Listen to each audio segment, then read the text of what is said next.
Hey everyone, yeah, it's great to be back after taking a little break where I was just kind of focusing on some stuff in the back end, but I couldn't resist the opportunity to come back and wrap things up for the season finale and talk about the crazy year that we've all had in cannabis together. It was definitely MJ BizCon in 2019, and we were starting 2020 with plans for something new, and that, as we all know, got sidetracked pretty dramatically because of this terrible COVID pandemic. But yeah, very exciting that it's September 2021 and live events are happening again, and we're coming at you from Cartagena, from Expo Cannabis. So we're feeling excited and tropical and full of energy. We're very proud to announce that we are now part of the Gateway Proven Strategies family, known as GPS commonly. It's a really amazing consulting firm specializing in cannabis and hemp and really wanting to do things responsibly, build a smart industry, very much aligned with what we do with the Global Cannabis Network Collective, and aligned with the themes and topics that we focus on with this podcast too. So basically the GCNC has been acquired by GPS, so we're very excited about that because it really deepens our resources, our breadth, even more subject matter experts that we can be working with. And it's just a very exciting opportunity to bring together a lot of people who want to, move in the right direction, do some good work together, make some good money, good for the world money, because there's a lot of the shared mission behind how cannabis can really do some good in the world. So we're very excited by that acquisition. Jeff and the Regenibus family are partners with GPS as well, so it's great to just have yet another connection to the work that they're doing there. And one of the things that I was thinking about while reflecting over the past year, as you mentioned, is that role of a curator. And so often we talk about in cannabis how there is so much to know. It kind of changes all of the time, and no one person can know it all. I know that personally sometimes I think I need to, but that's just completely impossible to do. There's so much just to know and to learn. And so I have continued to see the value in building connections with people who, are the experts in their field, who know other experts, and are willing to connect and share. That's really the kind of ethos that we've built the GCNC out of. Knowledge share is one of the most important things. And that's been a really big theme for me that I've seen in the cannabis industry, is that the role of curation is so important. And in fact, we're kind of seeing that come back in a live person event here with Expo Cannabis happening. People are coming together, they need some information. You start talking to somebody and you realize, oh, they know, 3 or 4 or 5 other people who can help me out with this issue, help me understand something complex or something that's different even than it was a year ago. And we've seen some very successful business models being built off of that we have examined through this podcast as well, from getting doctors connected with experts in cannabis who then can turn that information over to their patients, get their patients connected to more information, but also businesses, products, things like that. There's a big role for it. Yeah, I remember talking to folks in Peru specifically about some of we had 2 episodes. One was looking at the front end of the supply chain, sort of, the cultivation aspects and getting things into the distribution channel. And then the second episode, which was with Futura Farms, it was really about different ways in which they were creating communications platforms that could bring patients and doctors together with quality products. That has happened a number of times. We talked to Dr. Sandra Carrillo in the middle of the season, and she was very much working on creating education programs for physicians as well. So that is indeed, I think, one of the best trends to watch for the future, combined with sort of the research that is helping give confidence to physicians to prescribe medicinal cannabis, and then once they're informed, creating these platforms for end consumers so that we can create that sort of that connection. In the retail world, you call it, the last mile, right? It's from the warehouse to the retail outlet. In this case, the last mile in a lot of markets around the world is getting that physician to prescribe cannabis to a patient and trusting the information they have. So I'm excited to see how that continues to evolve in the coming years. I know that the UK has a number of programs like that. We've talked to Fleeta Solomon from Little Green Pharma out of Australia, and they were working very closely with the University of Sydney on a research program, all trying to do the same thing. So, being based most days in the United States, I'm frustrated by the lack of awareness that often happens in the political landscape there, that these programs exist all over the place. So I'm hoping that by the time we're doing a recap of the next season, fingers crossed, maybe the US will have acknowledged that this actually isn't all that hard. It's difficult, for sure. It takes a lot of work, but accepting the fact that medicinal cannabis is a thing shouldn't be all that hard. So wishful thinking probably, but maybe it'll come true. It will come true at some point. Yeah, absolutely. I mean, I definitely kind of want to take a moment to express the frustration over the missed opportunity that the United States continues to hold out on. I mean, our country has been a leader in research and development for so long, and we're in the fortunate position to have, deep pockets for federal research, and the world has benefited greatly from that in many other areas, and we need to get it together for cannabis. We're missing out on a lot of research. A lot of people are missing out on medicine that can really help them.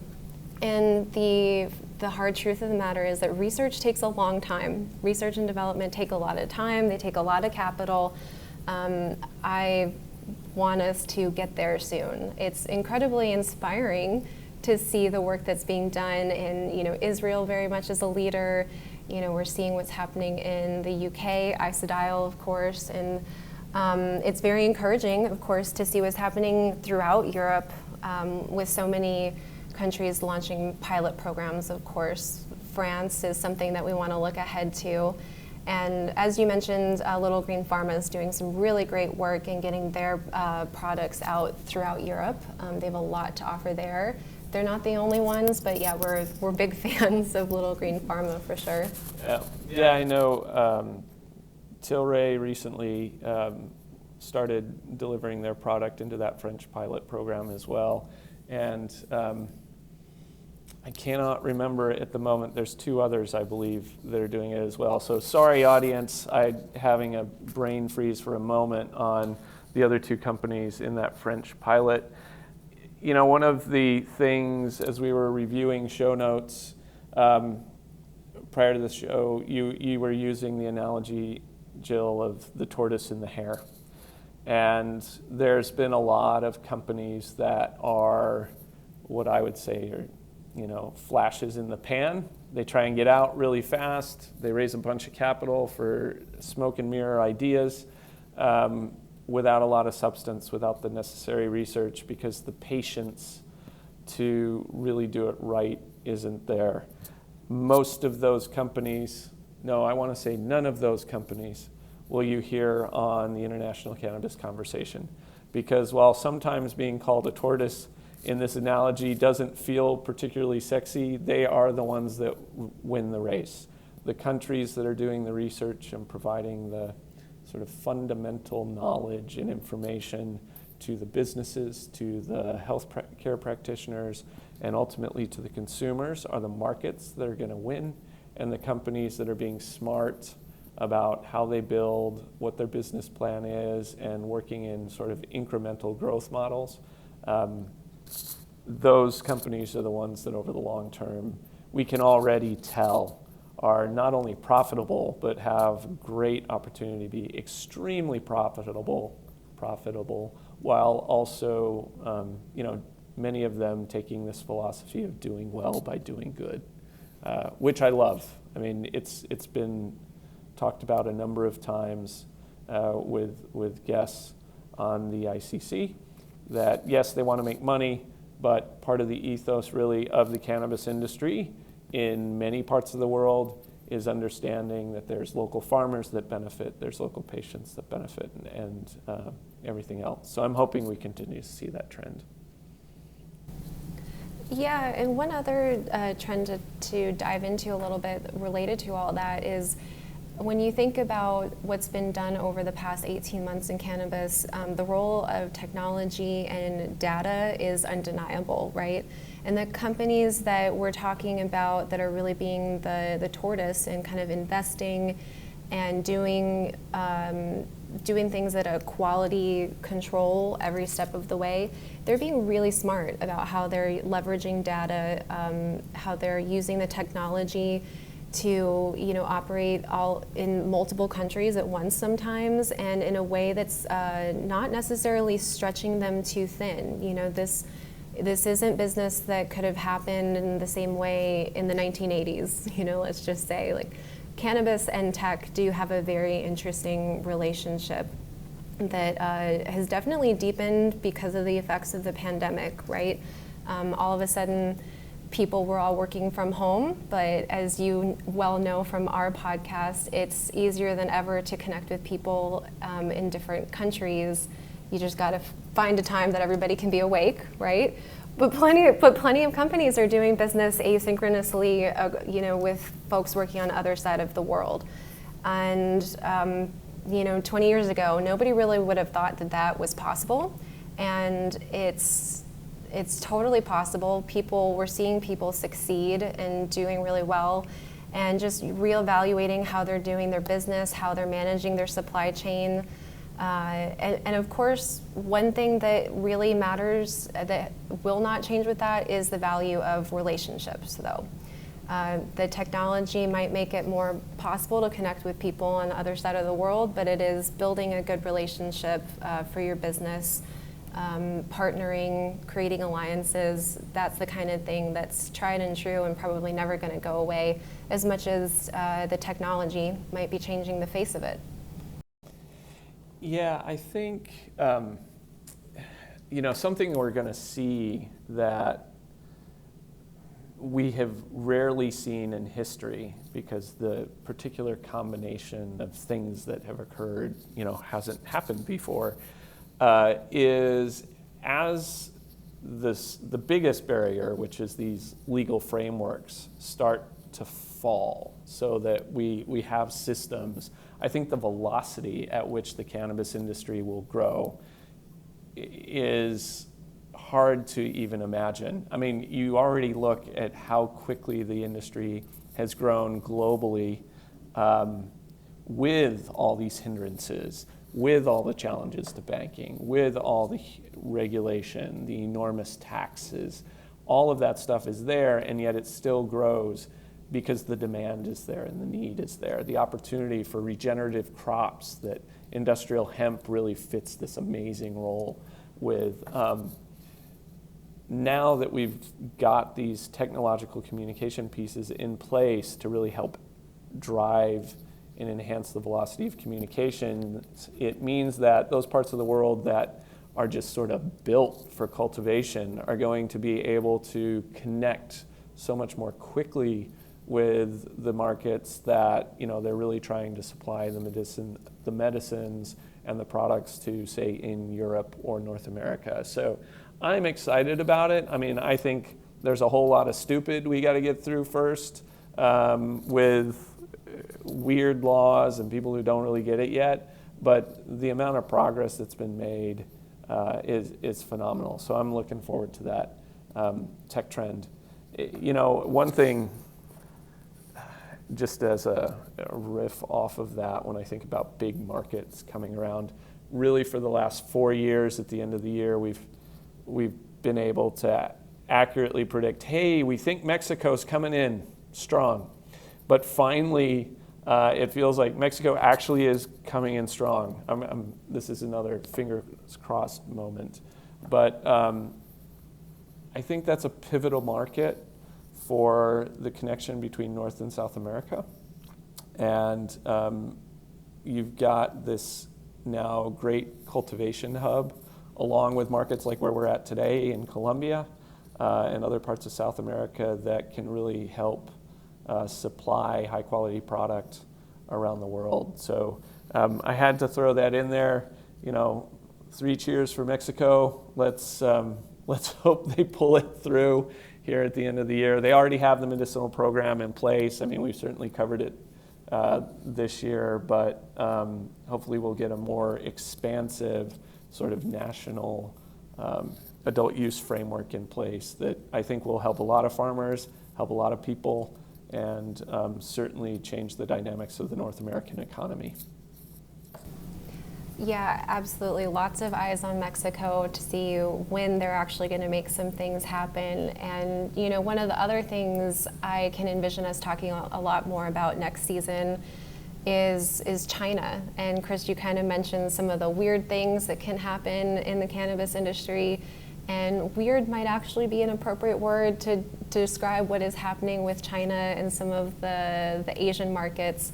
They've just have not really engaged very much. Things change over there, and it's just kind of a whole different ball game. And I'm for one, will be keeping my eye on China and the Asian markets for our podcast next season. We want to see what's coming up with them. Yeah, we haven't done a lot on Asia because it has been a bit of a black box in terms of international trade. Certainly on the hardware side, there continues to be a lot of development. China's been great, but in delivering, low cost, but frankly decent quality and sometimes high quality hardware to, say, the vaping industry as an example. I know I've spent a lot of time looking at that in the US. But in terms of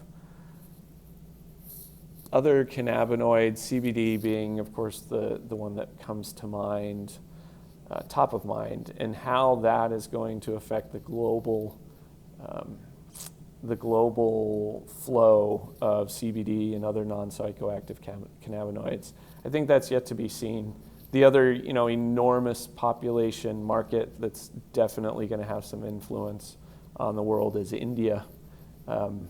There's a lot going on there. We talked to Abhishek Mohan from Hemp Street about his efforts, and what was interesting there is while he's very interested in what's happening around the world, it's such a large population that really he was focused first and foremost on providing products to women in hard to reach areas throughout India to help them with medicinal cannabis products through the Ayurvedic medicine tradition. And I think that's great, but once that sort of domestic audience happens and they're starting to look outward, I think it will change the dynamic quite dramatically.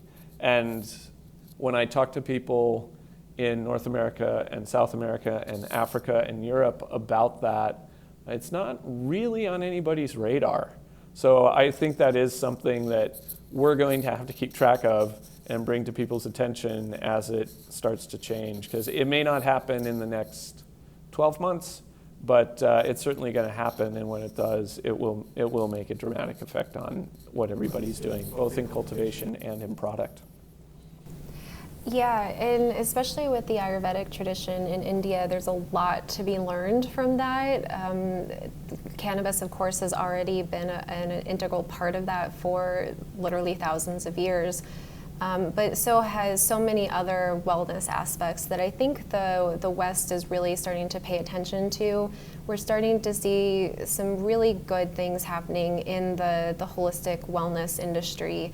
That's going to be getting the U.S. at least away from some of the deeply pharmaceutical things. Perhaps could be a bold tradition there, or bold prediction there, so we'll see. But there's a lot to be learned there, and of course the whole health and wellness sector for cannabis as well as CBD is very promising. And people who are doing research right now, investing in that R&D for innovative delivery methods, understanding more about the endocannabinoid system, and just all the ways that the entourage effect can benefit us in terms of health and wellness. Aside from purely pharmaceutical, you take one pill for one thing, but that more holistic wellness approach. I think the US market in particular is really, really ready for that, and we're going to see some pretty cool things happening there in the next 3 to 5 years.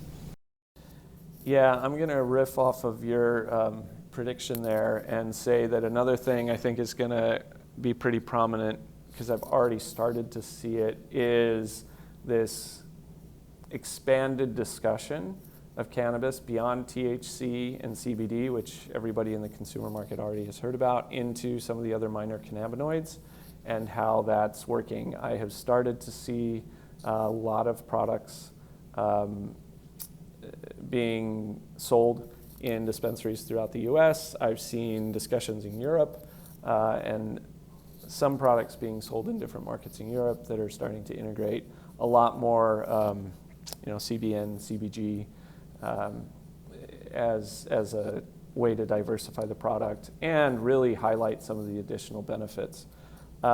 So I think it's good. I like to see that. It's also going to start creating more unique differentiation in how companies can sell products, which means the follow-up to this is brands are going to be important.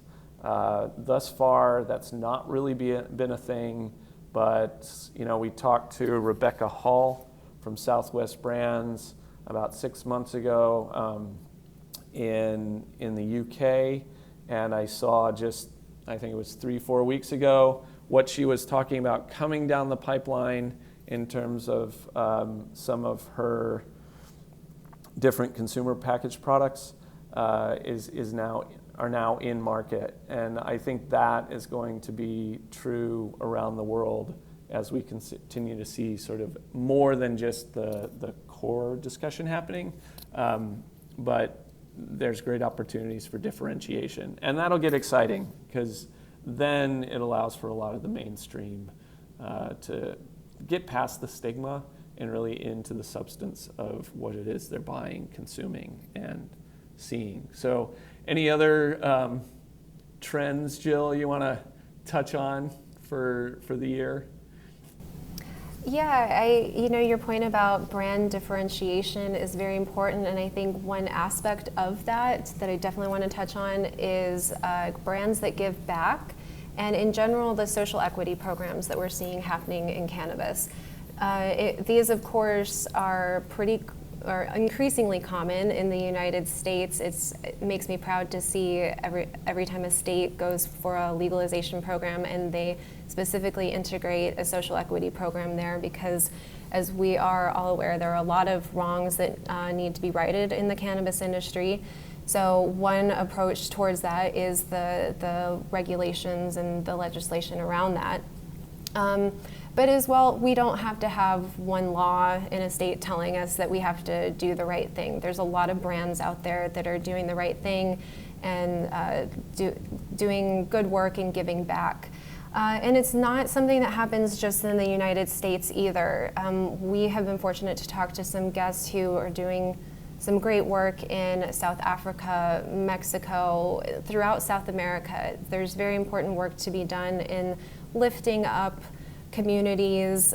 Cannabis can really provide opportunities when it's thought of more as a commodity that can lift up entire communities, especially in the United States, doing some really great work there, being very aware of the importance of giving back and righting the wrongs that we know is endemic to the cannabis industry right now. There's a lot of work to be done. And so that is an opportunity for brand differentiation to highlight their social justice programs. And it does make me very proud every time we see a state come online with a legalization program and incorporate a social justice, social equity program in it. That's very important. Though of course, we shouldn't need legislation to tell us to do the right thing. It is definitely important, it definitely helps, but it's good to see a lot of brands out there that do that just because they know it's the right thing to do. And this isn't even, this is a very important issue in the United States, but it's not the only country where there are wrongs to right from the cannabis industry.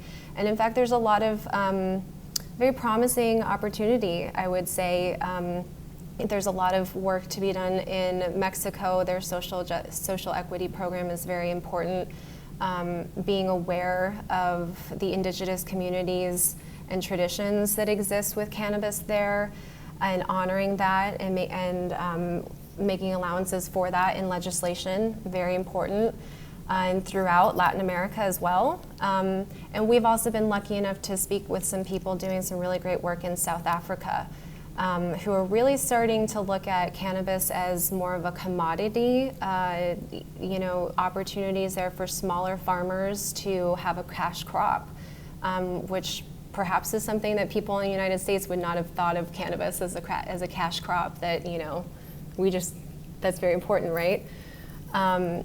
So that's something that is important to be looking at in the coming years, the social equity programs that are happening around the world. It's really going to move forward on the UN SDG goals, as we mentioned, as we discussed with Jeff Trotter with Regenibus.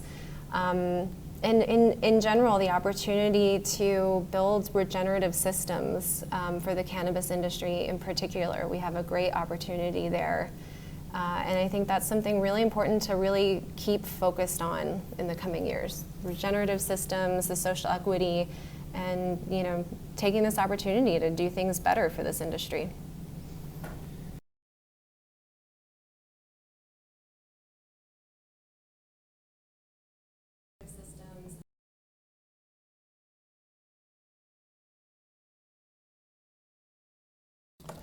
Yeah, I don't think we're going to have any problem finding great topics in the coming seasons. I'm excited to be taking this couple weeks break from the show, but I guarantee you, everybody out there, it's not because we're just going to go hang out on the beach here in Cartagena for several weeks, although that doesn't sound like a terrible idea now that I say it. But it's because we're getting ready for the next big event where we will be actually recording a lot of the first episodes of the next season, and that will be live from Podcast Row at MJ BizCon. So we're taking the ICC again on the road, but we'll be back in North America hanging out in Las Vegas. But I know we'll have guests on from, certainly from South America. That's already lined up. Number of countries there. I believe we've got some folks coming in who will be on from Israel, a couple out of Europe. And we'll also be hosting a networking event there. So if you're going to be at MJ BizCon in October, make sure you hit us up, because we'd love to see people in person. And we're excited that MJ BizCon is another GCNC Event Network partner, just like Expo Cannabis.